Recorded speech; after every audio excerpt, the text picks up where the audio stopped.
थोड़ी सी चर्चा आप लोगों के बीच में करूँगा, थोड़ी सी चीज़ें आपके साथ समझते हुए आपको समझाने का प्रयास भी करूँगा।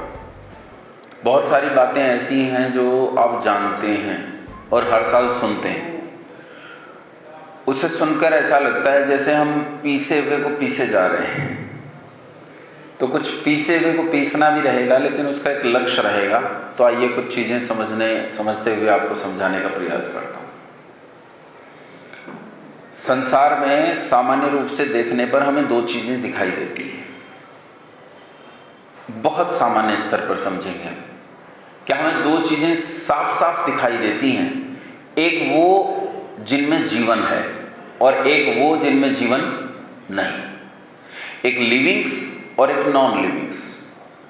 एक वो जो चेतन है और एक वो जो जड़ है। जो लिविंग्स हैं उन्हें चेतन कहते हैं और जो नॉन लिविंग्स हैं उन्हें जड़ कहते हैं। सामान्यतः संसार में हमें यही दिखाई देता है। अब चारों ओर देखो, इस कक्ष में देखोगे तो दो चीजें दिखाई देती हैं। एक वो जो जीवित हैं, एक वो जो जीवित नहीं। संसार को इस तरह बांटने का दार्शनिकों का अपना अपना क्रम हो सकता है। मैंने 2 जगह बांटा है, कोई ने 3 जगह, 4 जगह, 6 जगह, 10 जगह, 25 जगह, कितनी भी जगह बांट सकता है समझने के दृष्टिकोण से। लेकिन अब मेरा दृष्टिकोण यह है कि संसार में देखने में 2 चीजें दिखाई देती हैं। एक वो जो जीवित नहीं है और एक वो जिनमें जीवन चल रहा है, जो जीवित है। जैसे हम इस माइक को देखते हैं तो माइक में जीवन नहीं। अब जब माइक में जीवन नहीं है तो इसे हम जड़ कहते हैं। और जैसे मैं हूं, मुझ में जीवन है तो मुझे चेतन कहते हैं। लेकिन अगर मैं मर जाऊं तो मेरा जो शव पड़ा होगा, उस शव को, क्योंकि उसमें जीवन नहीं है, इसलिए उसे चेतन नहीं कहते। बावजूद इसके अभी थोड़ी देर पहले ये चेतन था, लेकिन अब इसमें जीवन नहीं है, इसलिए हम इसे जड़ कहते हैं। 2 तरह की चीजें संसार में दिखाई देती हैं। अब इसमें थोड़ी देर के लिए हम जड़ वस्तुओं को उठाकर एक और रख देते हैं। जड़ वस्तुओं को एक और रख दीजिए, इनकी चर्चा बाद में करेंगे, पहले चेतन को ले लेते हैं। अगर हम चेतन को ध्यानपूर्वक देखें तो इसमें फिर से हमें 2 तरह का चेतन दिखाई देता है। एक वो चेतन है जिसमें स्वभाव के साथ, जन्म के साथ कुछ जानकारी होती है, कुछ नॉलेज होती है, कुछ ज्ञान होता है। जैसे आप देखते हैं कि चींटी में एक स्वाभाविक ज्ञान होता है कि वो चीजों को उठाकर ले जाती है और जहां भी उसने अपना घरौंदा बनाया उस घरौंदे में जाकर इकट्ठा करती है। ये चींटी का स्वाभाविक ज्ञान है। चींटी को किसी ने सिखाया नहीं है, इस चीज की ट्रेनिंग नहीं दी है कि तुझे अपना भंडारण कैसे बनाना है, तुझे अपना भंडार कैसे करना है। हम मधुमक्खी में देखते हैं तो मधुमक्खियों में एक स्वाभाविक ज्ञान होता है कि मधुमक्खियां फूलों से रस को चूसकर खा नहीं जाती हैं, बल्कि फूलों से रस को चूसकर वो उससे कुछ उत्पाद तैयार करती हैं। उस प्रोडक्शन को, उस उत्पाद को ले जाकर वो अपने छत्ते में इकट्ठा करती हैं, उसका भंडारण करती हैं, उसका स्टोर करती हैं। ये कहलाता है स्वाभाविक ज्ञान, जो जन्म के साथ मिलता है किसी भी जीव को। मनुष्य में ये स्वाभाविक ज्ञान न के बराबर होता है। मनुष्य में अधिकांश नैमित्तिक ज्ञान होता है। नैमित्तिक ज्ञान उसे कहते हैं जो सीखने से आता है। अर्थात यहां नॉलेज को हमने 2 जगह बांटा, ज्ञान को हमने 2 जगह बांटा। एक वो जो सीखने से आता है और एक वो जो जन्म के साथ इनबिल्ट हम में रखा गया है, जो स्वभावतः होता है, जिसे हमें सीखना नहीं पड़ता। जैसे मनुष्य में भी होता है। मनुष्य जब मां की कोख से निकलकर बाहर आता है, मनुष्य जब जन्म ले जाता है, संसार में आ जाता है, तो मां जैसे ही उसे छाती से लगाती है वो दूध पीना शुरू कर देता है। दूध कैसे पीना है मां की छाती से, इसकी जानकारी, इसकी ट्रेनिंग संसार में कोई इसे नहीं देता। ये इस जानकारी के साथ पैदा होता है। जिस जानकारी के साथ कोई चेतन पैदा होता है उसे स्वाभाविक ज्ञान कहते हैं, और जो जानकारी वो यहां आकर सीखता है उसे नैमित्तिक ज्ञान कहते हैं। संसार में आप जब देखोगे तो इस चेतन को हम 2 वर्गों में विभाजित कर सकते हैं। एक वो जिनके पास स्वाभाविक ज्ञान है और एक वो जिनके पास स्वाभाविक ज्ञान बिल्कुल नहीं, यह तो नाम मात्र के लिए है। जैसे मनुष्य, इसका एक ही उदाहरण, नैमित्तिक ज्ञान वाले का एक ही उदाहरण है, और वो उदाहरण है मनुष्य। जबकि स्वाभाविक ज्ञान के अंतर्गत सारी की सारी सृष्टि का चेतन आ जाता है। अच्छा, ये जो स्वाभाविक ज्ञान है ये इनबिल्ट होता है। ये हर चेतन के अंदर, जिसके अंदर जो स्वाभाविक ज्ञान है वो इनबिल्ट है, और मरण पर्यंत जस का तस बना रहता है। इसमें ना घटती होती है ना बढ़ती होती है, ना तो ये घट जाता है और ना ये बढ़ जाता है। ये दोनों स्थितियां बनाकर रखता है, हमेशा रहने वाला है। स्वाभाविक ज्ञान जो होता है, जैसे गाय का बछड़ा तैरना जानता है। आप पैदा होते ही बछड़ा जब ठीक से हाथ पांव संभालने लगे अपने, तो इसे आप नदी में डाल दो, ये तैरने लगता है। ये इसका स्वाभाविक ज्ञान है। अच्छा, कमाल की बात यह है, आप इस गाय को जीवन भर तैरने के लिए पानी मत दो, किसी नदी नाला पोखर के पास भी मत लेकर जाओ। मरने से कुछ दिन पहले भी अगर आप इसे नदी में डाल देते हैं तो भी जीवन भर उपयोग नहीं करने पर भी ये तैरने वाली जानकारी को भूलता नहीं है। जीवन भर ये ज्ञान ज्यों का त्यों बना रहता है। इसी ज्ञान को स्वाभाविक ज्ञान कहते हैं। लेकिन जो सीखने सिखाने से बढ़ता है, इसे नैमित्तिक ज्ञान कहते हैं। अच्छा, सीखने सिखाने से जो ज्ञान बढ़ता है, जिसे नैमित्तिक ज्ञान कहते हैं, इसे सामान्य और सरल भाषा में कहते हैं बुद्धि। इसे बुद्धि कहते हैं। मनुष्य को संसार के सारे चेतन से, जितने जीव जंतु हैं जो जीवित हैं, उनसे जो अलग करता है वो यही नैमित्तिक ज्ञान करता है, यही बुद्धि करती है। बुद्धि के कारण मनुष्य संसार में सबसे अलग है। बुद्धि जितनी मिली है उतनी नहीं रहती है, बुद्धि बढ़ जाती है, बुद्धि घट भी जाती है। बुद्धि बढ़ती भी है और बुद्धि घटती भी है। बुद्धि का सर्वनाश भी हो जाता है और बुद्धि चरमोत्कर्ष पर भी पहुंच जाती है। दोनों स्थितियां हैं। बुद्धि को बढ़ाने का साधन है शिक्षा। शिक्षा ऐसी वस्तु है जिससे बुद्धि बढ़ जाती है, और शिक्षा ही ऐसी वस्तु है जिससे बुद्धि घट जाती है। दोनों काम शिक्षा से होते हैं। शिक्षा को अगर सामान्य भाषा में समझोगे तो शिक्षा को कहते हैं सीख। सीख अच्छी भी होती है और सीख बुरी भी होती है। दोनों तरह की सीख होती है, अच्छी सीख और बुरी सीख। अच्छी सीख मिलेगी तो बुद्धि बढ़ जाती है, और बुरी सीख मिलेगी तो बुद्धि घट जाती है। बुरी सीख यहां तक आपको लेकर जा सकती है कि आपकी बुद्धि का सर्वनाश हो जाए, यहां तक आपको लेकर जा सकती है। अभी जब सांसद महोदय यहाँ बैठे थे, शास्त्री जी ने उनका अलंकरण आदि किया, उन्हें थोड़ा सम्मान आदि किया, उनसे हमने कुछ बातें भी सुनी। तो उस समय वो एक बात कह रहे थे कि उन्होंने उदाहरण दिया प्रधानमंत्री जी की माता जी का, उन्होंने उदाहरण दिया उनके पिताजी का। तो वो अपने पिताजी और माताजी से क्या सीखे हैं, हम अपने माताजी और पिताजी से क्या सीखे हैं। जो हम सीखे हैं इसे सीख कहते हैं, इसे शिक्षा कहते हैं। जरूरी नहीं है कि शिक्षा आपको विद्यालय में जाकर ही मिलती हो, किसी स्कूल में जाकर मिलती हो। शिक्षा पग पग पर पाते हैं, शिक्षा आप पल पल में पाते हैं, शिक्षा आप हर समय जानते हैं। आप जहां जाते हैं, मैं यहां जब आया तब से लेकर अब तक मैं कुछ और ज्यादा शिक्षित हूं। जब मैं घरोंडा आर्य समाज में घुसा तब से लेकर अब तक मैंने काफी चीजें सीखी। आप सोचिए, आप में से मैं किसी के चेहरे से परिचित नहीं था, लेकिन इसके बाद आप मुझे कहीं मिलेंगे तो मैं कहूंगा कि मैं इनसे घरोंडा आर्य समाज में मिला था। मैंने सीखा, एक चेहरे को मैंने सीखा, एक नई चीज मैंने सीखी। यहां बहुत सारी चीजें तब से लेकर अब तक मैंने सीखी हैं और वो मेरे चित्त में इकट्ठा हुई हैं। बहुत सारियों का मुझे पता है कि ये मैंने सीखा है, और कमाल की बात यह है बहुत सारी बातें मैं सीख गया हूं और मुझे उनकी जानकारी भी नहीं है कि मैंने क्या सीख लिया है। शिक्षा मनुष्य के जीवन में उत्थान लाती है यदि अच्छी हो, और शिक्षा ही मनुष्य को बर्बाद कर देती है यदि बुरी हो। बुरी शिक्षा पतन लाती है और अच्छी शिक्षा उत्थान लाती है। आपने एक शब्द सुना होगा विद्या, सुना है ना। अच्छा, विद्या और शिक्षा ये दोनों अलग अलग चीज है कि एक ही है? सोचो, मैं तो आर्य समाज में बैठा हूं ना, कहीं और बैठा होता तो भाषण दे रहा होता, लेकिन अब तो बुद्धिमान लोगों के बीच में बैठा हूं, तो आप तो विचार करने वाले लोग हैं, इसीलिए विचार करवा रहा हूं और आपके साथ कर रहा हूं। विद्या और शिक्षा अलग अलग चीज है या एक ही है? या ऐसा है कि दोनों में कोई एक दूसरे का हिस्सा है, या कोई एक दूसरे का रास्ता है, या कोई एक इनमें से दूसरे पर आश्रित है? क्या ये अलग अलग है या ये एक ही?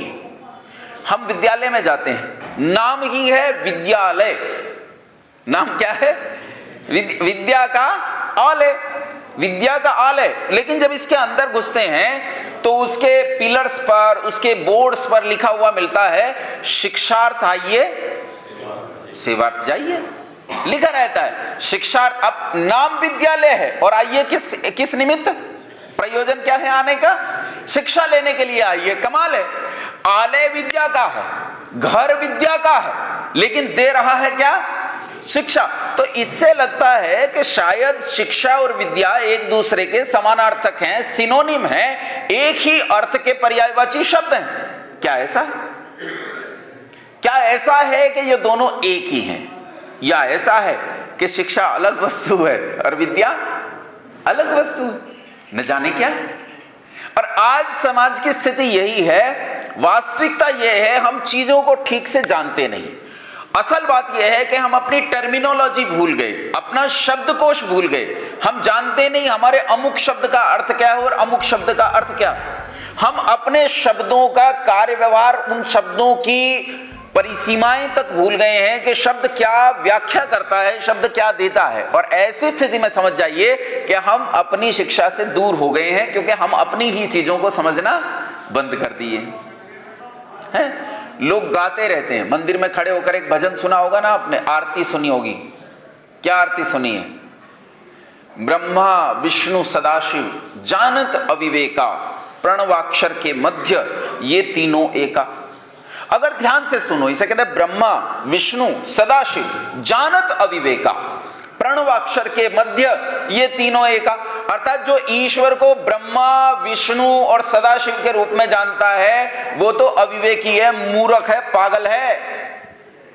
जानत अविवेका, और कहते हैं प्रणवाक्षर के मध्य ये तीनों एका, कि अगर ईश्वर को जानना चाहता है तो वो तो केवल प्रणव अक्षर है, ओम है, और ओम के सिवाय कुछ भी नहीं है। अच्छा, खुद ही कह रहा है, मंदिर में जाने वाला खुद ही रोज गा रहा है कि ब्रह्मा विष्णु सदाशिव जानत अविवेका, लेकिन फिर भी खुद उसी रूप में जानना चाहता है ईश्वर को, उसी रूप में जानता है ईश्वर को, उसी रूप में मानता है ईश्वर को। खुद ही कह रहा है, खुद ही खड़ा होकर कहता है तुम हो एक अगोचर, सबके प्राणपति कह रहा है तुम तो अगोचर हो। अगोचर मतलब जिसमें गौ कहते हैं इंद्री को, इंद्रिय होती है ना, 5 इंद्रियां होती हैं हमारी। जैसे आंख से हम देखते हैं, कान से सुनते हैं, नाक से सूंघते हैं, जीभ से स्वाद लेते हैं और त्वचा से स्पर्श पाते हैं। ये 5 इंद्रियां, 5 इनके विषय। तो ये जो 5 इंद्रियां हैं इन्हें गौ कहते हैं। तुम हो एक अगोचर जिसे इंद्रियों के द्वारा पाया नहीं जा सकता, तुम वो वैसे हो, तुम ऐसी एंटिटी हो, ऐसा अस्तित्व हो। लेकिन ताज्जुब की बात यह है, फिर भी उसे आंख से देखना चाहता है, कान से सुनना चाहता है, नाक से सूंघना चाहता है, अगरबत्ती करता है, धूप बत्ती करता है, जीभ से चखना चाहता है, उससे जानना चाहता है इन इंद्रियों के द्वारा, जबकि खुद खड़ा होकर गाता है कि तुम हो एक अगोचर। वास्तविकता यह है हम अपनी टर्मिनोलॉजी भूल गए। शिक्षा और विद्या में एक मूलभूत अंतर है, इसे अच्छे से समझो और आज के बाद गड़बड़ी नहीं करना। एक बहुत बड़ा संगठन चलता है, जो संगठन इस देश में इस समय वर्तमान में सत्ता चलाता है, सामाजिक संगठन। उनका एक बहुत बड़ा वर्ग चला। मैं जब 24-25 साल का था उस वर्ग में गया, 700-800 लोग वर्गार्थी थे उसके। मैं उसमें गया और 7 दिन वहां रहने के बाद उन्होंने कुछ 5-1 लोगों को छांटा के ये मंच से बताएंगे कि कैसा था। अच्छा, वर्ग बड़े लोगों का था, 50-55 साल के लोगों का था। मेरी आयु बहुत कम थी, फिर भी मेरा चयन किया न जाने क्यों। तो जब उन्होंने मंच पर मुझे बुलाया, कहा जी आप इस वर्ग के बारे में कुछ कहो, तो मैंने कहा जी सुबह शाम जो दाल मिलती थी उस दाल में पानी ज्यादा होता था और दाल कम होती थी। एक अनुभव तो यह है। दूसरा अनुभव यह है, सुबह शाम जो व्यायाम करवाते थे उसमें आनंद आ जाता था। तीसरे पैर आम का पन्ना बनाकर पिलाते थे, वो बहुत स्वादिष्ट लगता था। इसके अलावा मुझे 7 दिन में कोई कुछ नहीं मिला। आपकी बहुत चक्रीय सभाएं और गोष्ठियां चली, लेकिन मुझे 7 दिन में प्राप्ति तो कुछ भी नहीं हुई। अच्छा, लोग मेरी ओर यूं देख रहे थे कि जैसे एक आदमी, ये तो बहुत खराब आदमी है, यहां रहता है और एक भी बात प्रशंसा की नहीं की। मैंने कहा अच्छा मैं तुमसे पूछता हूं, तुम एक बात बताओ, विद्या किसे कहते हैं? बताओ विद्या किसे कहते हैं? आप आश्चर्य करोगे, 700 लोगों में एक व्यक्ति ने भी हाथ खड़ा नहीं किया जो ये कहे कि मैं बताऊंगा विद्या किसे कहते हैं, जबकि उनकी आयु मेरे पिता की आयु के बराबर थी, सबकी। एक भी व्यक्ति ने नहीं, एक बालक सवाल कर रहा है कि विद्या किसे कहते हैं और वो नहीं बता पाए कि विद्या किसे कहते हैं। और इससे भी आश्चर्य की बात यह है, उनमें से हर एक की छाती पर, उनकी जेब पर एक बैज लगा था और उस बैज पर लिखा था सा विद्या या विमुक्त। विद्या उसे कहते हैं जो मुक्ति दे दे, जो बंधनों से छुड़ा दे, उसका नाम क्या है? विद्या है। हर एक की छाती पर बैज लगा था, लेकिन वो बता नहीं पाए कि विद्या किसे कहते हैं। तो यहां आप समझिए शिक्षा और विद्या का अंतर, क्योंकि आप जब इस भवन से निकल कर जाते हो, दुनिया अपेक्षा करती है कि आप उन्हें जानकारी दोगे, आप उन्हें विद्या दोगे, आप उन्हें बताओगे कि क्या संसार में सच है, क्या झूठ है। इस भवन की अपनी गरिमा है, इस भवन का अपना गौरव है, इस भवन का अपना इतिहास है। ये भवन यूं ही नहीं बनाए गए, ये भवन बहुत कुछ देने के लिए समाज को बनाए गए हैं। हम लोग गाते चले आए हैं सबकी उन्नति में अपनी उन्नति समझनी चाहिए, लेकिन सबकी उन्नति हम तब कर पाएंगे जब हम इस लायक बने कि सबकी उन्नति कर पाएं। विद्या किसे कहते हैं? विद्या कहते हैं जो मुक्ति दे दे, जो बंधनों से छुड़ा दे, जो आपको दुख से छुड़ा दे, उसका नाम क्या है? विद्या है। सांख्य दर्शनकार यहीं से शुरू करता है, अपना पहला ही सूत्र कहता है अथ त्रिविध दुखात अत्यंत निवृत्ति अत्यंत पुरुषार्थ। पुरुष का जो अंतिम प्रयोजन है वो क्या है? 3 प्रकार के दुखों से बिल्कुल छूट जाना। ये पुरुष का अंतिम प्रयोजन है, ये आखिरी उद्देश्य है, ये अंतिम अर्थ है उसका, उसके जीवन का अंतिम अर्थ है। तो विद्या उसे कहते हैं जो इस अर्थ को आपको प्राप्त कराए, बंधनों से कैसे छूटें, दुखों से कैसे छूटें और स्थायी सुखों को कैसे प्राप्त करें, ईश्वर को कैसे प्राप्त करें, ये बताने वाली जो वस्तु है उस वस्तु का नाम क्या है? विद्या। और सुनिए, इस विद्या तक आपको जो लेकर जाए उस साधन का नाम है शिक्षा। शिक्षा केवल साधन। हम लोग गुरुकुलों में पढ़ते हैं, संस्कृत पढ़ते हैं, हम गुरुकुलों में पढ़ते हैं अष्टाध्यायी, वहां हम बैठकर रटते हैं वृद्धि राधे चदई गुणई को गुणबद्धि न धातु लोपार धातु के किंगिति चदिति वेविटा मलोनंता संयोग। अब लोग सुन के सोचते हैं अरे बाप रे भाई, बड़ा मुश्किल काम है, ये कैसे रट रहा है, कैसे क्या कर रहा है, अयोन रीली के योच। लोगों को अजीब लगता है, लेकिन आप आश्चर्य जानोगे कि यह विद्या नहीं है। ये तो विद्या तक पहुंचने का साधन है। जितना संस्कृत व्याकरण है, ये व्याकरण क्या करता है? हमें वेद तक लेकर जाता है, और वेद में क्या है? विद्या। इस विद्या तक लेकर जाने वाले साधन का नाम क्या है? शिक्षा। जैसे आप में से जो लोग गुरुकुल में नहीं पढ़े, हो सकता है आप में से एक आध कोई गुरुकुल में पढ़े हो, जो गुरुकुल में नहीं पढ़े उनके पास विद्या तक पहुंचने का साधन शिक्षा नहीं है। क्यों? आपने क्या पढ़ा? आपकी तो शिक्षा ही गलत हुई है, आपने तो गलत शिक्षा पढ़ी है। आपने क्या पढ़ा है? आपने पढ़ा है ट्विंकल ट्विंकल लिटिल स्टार। आपने पढ़ा है twinkle twinkle little star how I wonder what you are. आपने तो ये पढ़ा है कि ये जो आकाश में नक्षत्र चमकते हैं, ये ट्विंकल ट्विंकल करने वाले लिटिल स्टार छोटे छोटे से हैं। असलियत क्या है? असलियत क्या है? जिस पृथ्वी पर रहते हो इससे 300 गुना बड़ा बृहस्पति है, और कई लाख गुना बड़ा सूर्य है, कई लाख गुना बड़ा। इतना बड़ा सूर्य, और उसे हम क्या कह रहे हैं? Twinkle twinkle little star. और कमाल की बात यह, आप नो नहीं कह सकते इस बात में, आप मना नहीं कर सकते कि गलत बात है, क्योंकि वहां यस कहना भी सिखाया जाता है। Johnny Johnny yes papa. You can not से no, you should not say no, you have to accept that what it is. twinkle twinkle little star, यही है भैया, ये रट। छोटे छोटे से, अरे छोटे छोटे नहीं है मेरे भाई, ये तो पृथ्वी से लाखों नहीं करोड़ों गुना बड़े नक्षत्र हैं। ट्विंकल ट्विंकल ह्यूज स्टार्स, ये दिखते दूर से ट्विंकल ट्विंकल करते हुए हैं, लेकिन ये छोटे छोटे नहीं है, ये बहुत बृहद है, बहुत विस्तृत है, बहुत बड़े। ये शिक्षा है। क्या ये गलत शिक्षा किसी व्यक्ति को मुक्ति देने वाली विद्या तक लेकर जा सकती है? ये कभी नहीं लेकर जा सकती। यही समस्या है कि हमारी जो दोष है ना, हम सुखी नहीं हो पाते, वो दोष हमारी शिक्षा व्यवस्था में है, वो दोष हमारी शिक्षा में है जो हमने पढ़ी है। हम जिस स्कूल में, मैथमेटिक्स का विरोध नहीं कर रहा हूं मैं, ये समझ लीजिएगा, मैं मैथमेटिक्स का विरोध नहीं कर रहा हूं, मैं साइंस का विरोध नहीं कर रहा हूं, मैं फिजिक्स का विरोध नहीं कर रहा, मैं इन्फॉर्मेटिक्स का विरोध नहीं कर रहा हूं, मैं बायोटेक्नोलॉजी का विरोध नहीं कर रहा हूं, मैं इनका विरोध नहीं, मैं कैलकुलस और अलजेब्रा का विरोध नहीं कर रहा हूं। मैं विरोध कर रहा हूं शिक्षा पढ़ाने के, शिक्षा देने के तरीके का, उस प्रोसेस का विरोध कर रहा हूं जो प्रोसेस आपको एक ऐसी जगह ले जाकर छोड़ देता है जहां से आप कभी विद्या को प्राप्त नहीं कर सकते, कभी भी। और ये यूं ही नहीं आया, ये यूं ही नहीं जन्मा है बंधुओं मित्रों, ये यूं ही नहीं जन्मा है, इसे जन्म दिया गया है। इसके पीछे योजना थी, इसके पीछे प्लानिंग थी, और उस प्लानिंग से इसे जन्म देकर रखा गया है। कमाल की योजना थी कि बड़े बड़े महापुरुषों ने अपने सिद्धांत बदल दिए, बड़े बड़े महापुरुषों के सिद्धांत बदल गए।